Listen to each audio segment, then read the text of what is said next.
By the time he was 16 years old, Jakob Bausch had buried both of his parents. No inheritance waited for him. No family fortune. No schooling past what a tiny German village could offer. And soon, not even two fully working fingers on his right hand. A workshop accident would later take those two. You would think a penniless orphan with a mutilated hand and no connections in a brand new country could never build anything of consequence, right? Well, this orphan boy would go on to found a company that would become the largest optical manufacturer on the planet. He would build a business that would outfit American soldiers in 2 world wars, would help launch the modern eye care industry, and, more than a decade after his death, would create the single most iconic pair of sunglasses in human history, Ray-Ban, worn by 5-star generals, worn by movie stars, worn by nearly everyone who has ever put on a pair of aviators and felt for just a second unstoppable. So how did a poor, orphaned lens grinder from a tiny village in Württemberg, Germany, end up owning one of the most recognizable brands on Earth? To find out, we have to go back to July 25th, 1830. Jakob Bausch, later anglicized to John Jacob, was born that day in the small village of Grosswessen, in the Kingdom of Württemberg, in what is now southern Germany. His father, Georg, was the village baker. His mother, Anna, ran their modest household while raising 8 children, of whom Jakob was the 6th. It wasn't a wealthy family, but for a while, at least, it was a whole one. Then, when Jakob was just 6 years old, his mother died in childbirth. 6 years old, and the person holding his entire world together was simply gone. His father tried to keep the family afloat alone, but Bausch would later describe those years bluntly, recalling a childhood lacking in care and advice. A grieving baker with 8 children didn't have much time left over for tenderness. And then, 10 years later, it happened again. In 1846, when Jakob was 16, his father died of typhoid fever. He was an orphan now, no mother, no father, nothing left but 7 siblings and a 9-acre homestead that, under German custom, would pass legally to his eldest brother, Johann Georg. For Jakob, that meant one thing. He would have to make his own way in the world, and soon. However, there was one gift buried inside all that tragedy. Johann Georg wasn't just a farmer. He was trained as a woodturner and an optician, someone who understood the slow, exacting work of grinding raw glass into precision lenses. In the absence of their parents, he would become Jakob's first real teacher, and under his instruction, the orphaned boy would learn to shape and polish glass with his own hands, an obscure, unglamorous trade that almost nobody in Grosswessen would have called a promising career. But Jakob had nothing else. No land of his own, no dowry, no family business waiting for him. What he had was a trade, a pair of steady hands and a stubborn hunger to build a life better than the one fate had handed him. For 2 more years, Jakob would live under his brother's roof, learning everything Johann Georg could teach him: how to judge the curve of a lens by feel, how to polish glass without cracking it, how to read the tiny imperfections that separated a usable lens from a wasted one. It was, in its own strange way, an inheritance. Not land, not money, but a skill that would eventually be worth more than either. At 18, against the wishes of what family he had left, he would walk away from home entirely. In 1848, he would travel to Bern, Switzerland, to work in a small optical shop, grinding camera and telescope lenses for pennies a day. And I do mean pennies, roughly 36 cents for a full day's labor, by some accounts. The hours were brutal. The pay barely covered survival. And across Europe that year, things were only getting worse. Crop failures, food shortages, entire governments toppling in a wave of revolutions. Jakob Bausch, orphaned, underpaid, and watching his homeland collapse into chaos, would make a decision that would define the rest of his life. He would leave Europe behind for good. He had a trade now, something no one could ever take from him again. But an orphaned immigrant with no money and no connections was about to learn just how unforgiving America's land of opportunity could actually be. On April 26, 1849, Bausch would board a ship bound for New York, sailing alongside a handful of fellow villagers who were making the same desperate gamble he was. The Atlantic crossing back then was nothing like it is today. No engines, no fixed schedule, just wind, patience, and prayer. It would take 49 grueling days before he finally saw the American coastline. He would later remember stepping onto that soil with a kind of desperate optimism. Here was the rich new land, he would say, the land of opportunity. It's a beautiful line. But I need you to understand something. For years afterward, that opportunity would refuse to show itself. Bausch had almost no money. He barely spoke English. He had a skill, lens grinding, but no workshop, no customers, and no way to prove any of it mattered. So he did what desperate people have always done. He took whatever work he could find as a cook's helper, as a woodturner, a trade he'd picked up secondhand from his brother. He would drift first toward Buffalo, where a community of fellow German immigrants had already settled. However, fate would intervene again, this time in the form of a cholera epidemic tearing through the Buffalo region right as Bausch arrived.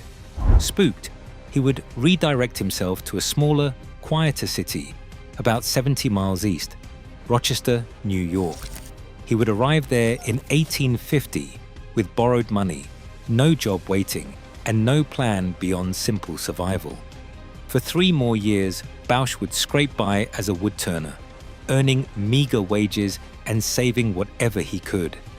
This wasn't the life he'd crossed an ocean for.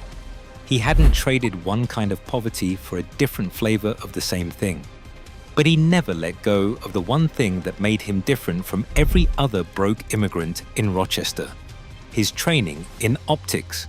Eventually, with a little financial help from his brother back in Germany, he would scrape together enough money to buy a small shipment of imported German eyeglasses, the very craft he'd learned as a grieving teenager. It wasn't a business yet, barely even a plan, but it was a door, and Bausch would walk through it. In 1853, at the age of 22, an orphan, a former farmhand, a woodturner with permanently rough hands, John Jacob Bausch would open a tiny retail shop inside the Reynolds Arcade in downtown Rochester. He would hang a simple sign, J.J. Bausch, Optician. Inside, he would sell imported spectacles, thermometers, field glasses, magnifiers, and opera glasses. Marketing first to Rochester's German immigrant community through advertisements placed in the local German-language newspaper. It was, by any measure, a shoestring operation. But for the first time since his father died, John Jacob Bausch was his own boss. Rochester itself, in the early 1850s, was a young American city, a fast-growing flour-milling town on the Genesee River, filling up with immigrants from Germany, Ireland, and beyond, all chasing the same rumor of opportunity that had pulled Bausch across the ocean. It wasn't glamorous or wealthy, but it was hungry, and Bausch was exactly the kind of person that kind of city would come to reward. And then, almost immediately, disaster very nearly ended everything. While working with a buzzsaw, likely still supplementing his income with wood-turning on the side, Bausch would suffer a horrific accident that would cost him 2 fingers on his right hand. Picture it, a man whose entire livelihood depended on the precise, delicate manipulation of tiny lenses, now facing life with a mutilated hand. You would think this was the end of the story, wouldn't you? A lens grinder without full use of his hand, sounds like a contradiction in terms. Doctors, neighbors, maybe even Bausch himself might reasonably have assumed his optical ambitions were finished before they'd really begun. But something remarkable would happen instead.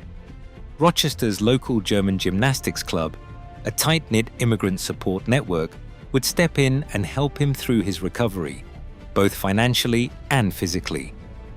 The same community that had become his first customers would now become his safety net. Bausch would heal, he would adapt, and he would keep grinding lenses, refusing to let a devastating injury define the rest of his life. It would not be the last time the people around him proved more valuable than any bank ever could have been.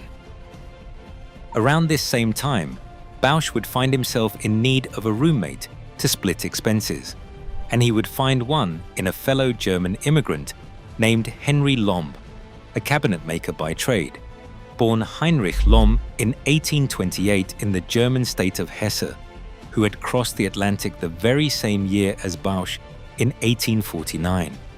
The two men shared more than an apartment. They shared the particular loneliness of being broke, foreign, and ambitious in a country that owed them absolutely nothing. In 1854, Bausch's little optical shop was struggling badly. He needed capital he simply did not have. So Henry Lomb, who had saved a small sum from his cabinet-making work, did something that would quietly alter the course of American business history.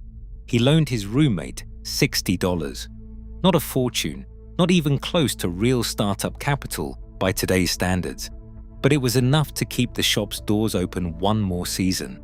And here's the part of this story I find genuinely remarkable. There was no formal contract, no lawyers, no notarized agreement, just a handshake and a promise. If the business survived and grew, Lomb would become an equal partner in it. Think about that level of trust between two immigrants who, only a few years earlier, had been complete strangers on opposite sides of an ocean. But a handshake and $60 would not turn a struggling storefront into a success story overnight. Far from it. For the next several years, the shop would barely survive. Bausch himself, reflecting on this stretch decades later, would put it about as plainly as a man possibly could. From the beginning up to the year 1861, he admitted, we actually had lost money. 8 full years of a business technically failing, quietly bleeding money, propped up by loans from Lomb, support from Bausch's brother back in Germany, and whatever credit the local immigrant community was willing to extend. Any rational observer would have told the two men to give up and take steady factory jobs. However, and this is the moment that defines everything that came after, they didn't quit. An orphan who had already survived losing both parents and half a hand wasn't about to be scared off by a few years of red ink. Bausch kept the shop open.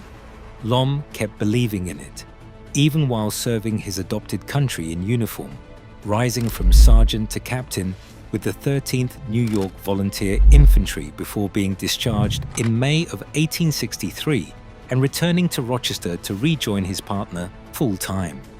And that homecoming would coincide with the exact moment everything finally turned around.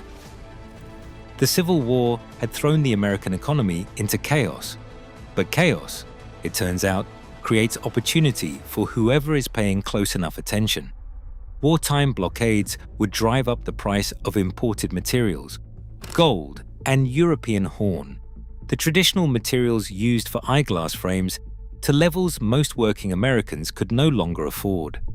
Bausch, ever the tinkerer, had been experimenting with a relatively new industrial material, vulcanized hard rubber.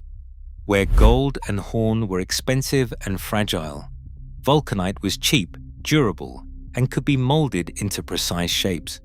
Bausch would figure out how to craft eyeglass frames from it, frames that would prove sturdier and dramatically less expensive than anything else on the American market.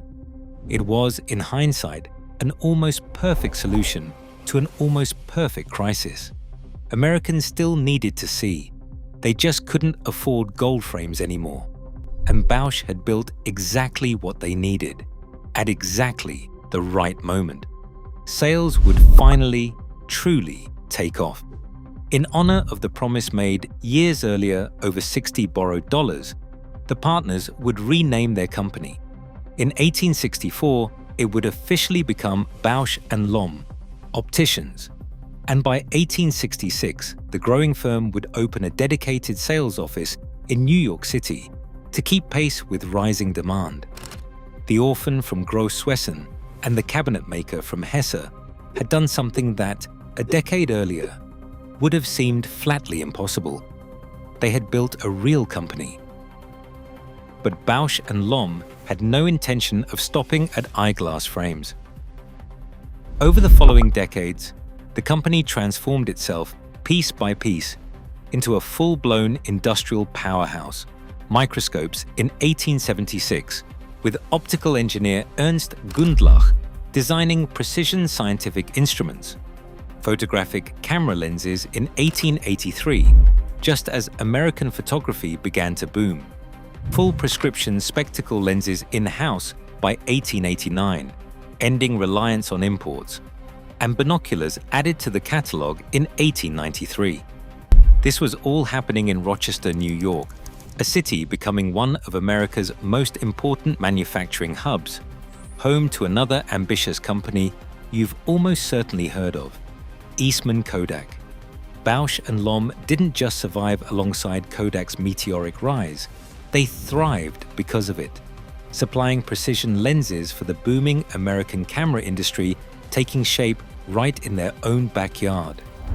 By 1885, just 32 years after John Jacob Bausch opened a tiny storefront stocked with borrowed German spectacles, Bausch & Lomb would become Rochester's single largest industry. Henry Lomb, ever civic-minded, would use his growing wealth to help found the Mechanics Institute in 1885, a school dedicated to training the next generation of skilled workers. Today, you'd know it as the Rochester Institute of Technology. The orphan boy and the cabinet maker had built something that would very clearly outlive them both. By now, Bausch was no longer the penniless young immigrant who had arrived with borrowed money and a bag of tools. He married, started a family, and raised children who would eventually help run the company he'd built from nothing. His son Edward would go on to become an inventor in his own right, eventually taking the reins of the business entirely. The boy, who once had no family left at all, had built himself an entirely new one. As the 20th century arrived, the company's reach would only keep growing. When the United States entered World War I in 1917, Bausch & Lomb would become a critical supplier of optical instruments for the American military, periscopes, rangefinders, binoculars, gun sights. The precise, unglamorous science of grinding glass had become, quite literally, a matter of national defense. Remarkably, John Jacob Bausch was still there for all of it. Well into his 80s, he remained active in daily operations, and those who worked alongside him often remarked that you could find him right on the shop floor, elbow to elbow with his employees, rather than hiding behind an office door. This was a man who never forgot what it felt like to have absolutely nothing. He finally stepped back from active management in late 1924, at the astonishing age of 94. On February 14, 1926, John Jacob Bausch died in Rochester at 95, having spent more than 70 years building an optical empire out of a loaned $60 bill and a dead man's trade secrets. His son, Edward Bausch, took over leadership, and under his guidance, the business kept expanding. Motion picture camera lenses, aerial cameras, and the delicate optics used in early scientific instruments and telescopes. But by this point, I think you know what happens next. The company itself was about to enter its single, most famous chapter yet, and it would happen after its founder was already gone. Would the name Bausch mean anything to future generations at all? Or would it fade quietly into the long list of 19th century immigrant success stories that history simply forgets? I think, honestly, for a few years, it genuinely could have gone either way. Nearly a decade after Bausch's death, in the mid-1930s, a United States Army Air Corps officer named Colonel John A. McCready approached Bausch and Lomb with an urgent problem. Military pilots flying at high altitude were suffering debilitating headaches and even temporary blindness caused by intense glare bouncing off cloud banks. Their leather flight goggles, meanwhile, fogged up at altitude, cutting visibility to nearly nothing at the worst possible moment. McCready needed something better and fast because we're talking about pilots losing their vision mid-flight, at altitude, with lives on the line. And there was really only one American company with 80 years of precision optical expertise sitting in Rochester, New York, capable of solving a problem this specific. Bausch and Lomb's engineers got to work, and in 1936 unveiled a prototype called Anti-Glare, plastic frame glasses with green-tinted lenses designed to cut glare without distorting a pilot's vision. It worked. By 1937, the company refined the design into metal aviator frames and patented it under an entirely new brand name, Ray-Ban, chosen for the glasses' ability to block harmful ultraviolet and infrared rays. Within just a few years, Ray-Ban's aviator sunglasses wouldn't remain merely standard-issue military equipment. They would become a symbol. When General Douglas MacArthur waded ashore in the Philippines in 1944, famously declaring, "I shall return," the photograph that made front pages around the world showed him wearing a pair of Ray-Ban aviators. Ray-Ban wasn't the only way the company served its country. By the late 1930s, roughly 70% of everything Bausch and Lomb manufactured was going straight to the US military: gun sights, bomb sights, periscopes for submarines, binoculars for battlefield commanders. The little optical shop from the Reynolds Arcade had become one of the most strategically important manufacturers in the country. The Orphan from Württemberg had been dead for over a decade by then. But the company he'd built on 60 borrowed dollars had just created one of the most recognizable objects on the entire planet. By the middle of the 20th century, Ray-Ban had become a genuine American institution.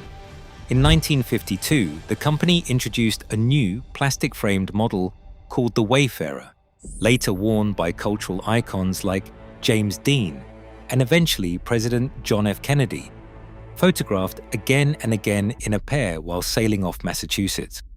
For millions of Americans, Ray-Ban had become shorthand for a certain kind of effortless American confidence, the same confidence, in a strange way, that had carried a broke, orphaned immigrant across an ocean a century earlier. For a while, the brand could seemingly do no wrong. But, and this is the part of the story almost nobody tells, by the start of the 1980s, the brand that had survived a world war and outfitted a 5-star general was quietly dying. You might not think of sunglasses as something that could nearly go extinct, but fashion trends had moved on. Wire-rimmed and oversized styles from newer, trendier brands were crowding Ray-Ban off department store shelves, and the sales numbers tell the grim story. By 1981, Bausch and Lomb was selling a mere 18,000 pairs of Ray-Bans a year for a brand that had once outfitted entire branches of the US military. Internally, executives were seriously discussing discontinuing the Aviator and the Wayfarer entirely. Would the most famous sunglasses in American history simply vanish, the way so many once great products do? Newer competitors were flooding the market with cheaper, trendier alternatives, and younger shoppers increasingly saw Ray-Ban as something their fathers and grandfathers had worn, a relic of a war that, by the 1980s, felt like ancient history. Everything Bausch and Lomb had built since 1937 was on the line. If the Wayfarer and Aviator disappeared, a piece of American history would disappear right along with them.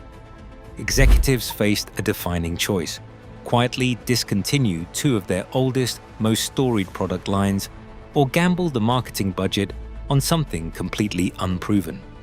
They chose to gamble, hiring a product placement firm to get Ray-Bans onto the faces of movie and television characters, betting Hollywood could accomplish what traditional advertising no longer could. Rival brands like Foster Grant were meanwhile eating into Ray-Ban's market share with cheaper, mass-produced sunglasses sold at every drugstore counter in America. For a company built on the exacting, patient craftsmanship of a 19th century German lens grinder, that kind of race to the bottom was a threat unlike anything Ray-Ban had faced before. In 1982, a feature in GQ magazine would give sales a modest bump, up to around 200,000 pairs a year. Better, certainly, but still nowhere near enough to justify keeping both product lines alive. Now, here's where I think you'll start to see this story come full circle. In 1983, a 21-year-old actor named Tom Cruise would put on a pair of Ray-Ban Wayfarers for a film called Risky Business. Wayfarer sales would jump roughly 50% that year alone, climbing to 360,000 pairs. It was working, but it was about to work far, far better than anyone at Bausch & Lomb could possibly have imagined. In 1986, Tom Cruise would put on a different pair of Ray-Bans, this time classic aviators, for a movie about elite Navy fighter pilots called Top Gun. You already know what happened next. You've probably owned a pair of aviators yourself at some point in your life, whether you realized where they came from or not. Aviator sales exploded. By 1988, Bausch & Lomb was selling an astonishing 4.5 million pairs of Ray-Ban aviators a year, up from a product line that, just 7 years earlier, had been on the verge of being quietly shelved forever. One actor, wearing sunglasses first designed for military pilots half a century earlier, had single-handedly resurrected an American brand that was one boardroom vote from extinction.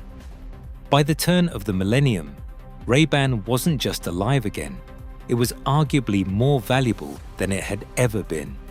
In 1999, Bausch & Lomb would make the decision to sell the Ray-Ban brand outright to the Italian eyewear conglomerate Luxottica for a reported $640 million. $640 million for a product line that 18 years earlier had been selling 18,000 pairs a year and was about to be discontinued altogether.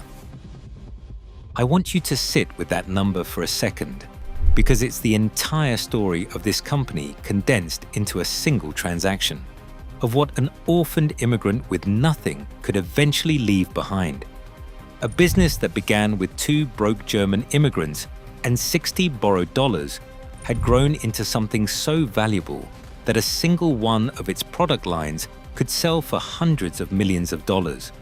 And that's before counting everything else Bausch & Lomb had built across the previous century and a half. The microscopes, the camera lenses, the contact lenses, the eye surgery instruments. By 1975, the company had grown large enough to earn a spot on the Fortune 500, holding patents across dozens of fields in optical science, every last one traceable back to one immigrant shop inside the Reynolds Arcade. Henry Lomb, the cabinet maker who handed over that first $60, never lived to see Ray-Ban invented. He died in 1908, nearly 3 decades before the brand even existed. But his handshake agreement, made with a struggling roommate in a rented room in Rochester, New York, may be one of the most quietly consequential business decisions in American history. And this is remarkable when you consider where it all started. John Jacob Bausch was 6 years old when he lost his mother, 16 when he buried his father. He crossed the Atlantic with almost nothing, lost 2 fingers in a workplace accident before his business had even found its footing, and spent 8 consecutive years watching his little optical shop bleed money with no end in sight. By any reasonable measure, he should have failed. Instead, the company he built on a handshake would go on to arm American soldiers in 2 world wars, put sunglasses on a 5-star general wading ashore to reclaim the Philippines, and eventually create the single most recognizable pair of sunglasses on the planet, a pair Tom Cruise would help make famous all over again, worn today by millions who have never once heard the name John Jacob Bausch. Bausch himself seemed to understand, even in his own lifetime, exactly what his story meant. Reflecting on his journey from a struggling, orphaned farmhand to the head of one of the largest optical companies in the world, he would describe America simply as he'd first seen it decades earlier. The rich new land, the land of opportunity. He never once described himself as lucky. He described the opportunity as real, something earned slowly and painfully through decades of unglamorous, occasionally bloody, occasionally bankrupting work. That's the part of this story we lose every time we talk about Ray-Ban today. We see the aviators, we see Maverick and MacArthur and movie stars leaning against sports cars. What we don't see is an orphaned 16-year-old in rural Germany with a dead father, a mutilated hand, and 8 straight years of financial losses, standing quietly behind every single pair you or I have ever put on. Long after Ray-Ban had made its fortune, the company Bausch & Lomb founded kept innovating in the field its founder had loved most.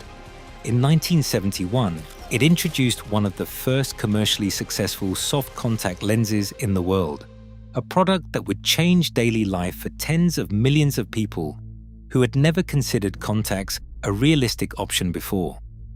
It was, in a sense, the same instinct John Jacob Bausch had shown with vulcanite rubber a century earlier. Take a material nobody had figured out how to use properly and turn it into something that made ordinary people's lives measurably better. Today, Bausch & Lomb operates in more than 100 countries, manufacturing contact lenses, eye surgery equipment, and vision care products used by hundreds of millions of people every single day, quite possibly including you. Ray-Ban, now under Luxottica's ownership, remains one of the best-selling and most imitated eyewear brands on earth, the exact image that pops into your head the instant someone says the word aviators. But Bausch & Lomb's legacy isn't measured only in dollars or units sold. It's stitched into Rochester, New York itself, a city whose Rochester Institute of Technology exists in part because Henry Lomb believed skilled workers deserved a real education. It's stitched into the entire history of American optics, an industry John Jacob Bausch helped build on a trade he learned from his older brother after both of their parents were gone. And it's stitched into every photograph of a fighter pilot, a 5-star general, or a movie star squinting into the sun behind a pair of aviator sunglasses, none of them aware that the object on their face traces back to an orphan teenager with 2 missing fingers, who once admitted his business had lost money for 8 straight years. If you remember your own father or your grandfather coming home from the service with a pair of Ray-Ban aviators tucked in his shirt pocket, or if you remember the summer Top Gun came out and suddenly everyone you knew wanted a pair just like Mavericks, you were experiencing the tail end of a story that started in a German bakery with a 6-year-old boy who had just lost his mother. None of it was inevitable. Every step of it could have ended differently, and for years, it very nearly did. John Jacob Bausch never got to see Ray-Ban invented. He never saw General Douglas MacArthur wade ashore in the Philippines. He never saw Tom Cruise save the Wayfarer, and he never saw his tiny optical shop become part of a $640 million deal inside a global fashion empire. But every bit of it started with him, with a boy who had nothing, who lost everything twice before he was even 17 years old, and who decided anyway that a rich new land really did mean exactly what he thought it meant. That's how a poor orphan boy from Württemberg, Germany, came to own Ray-Ban.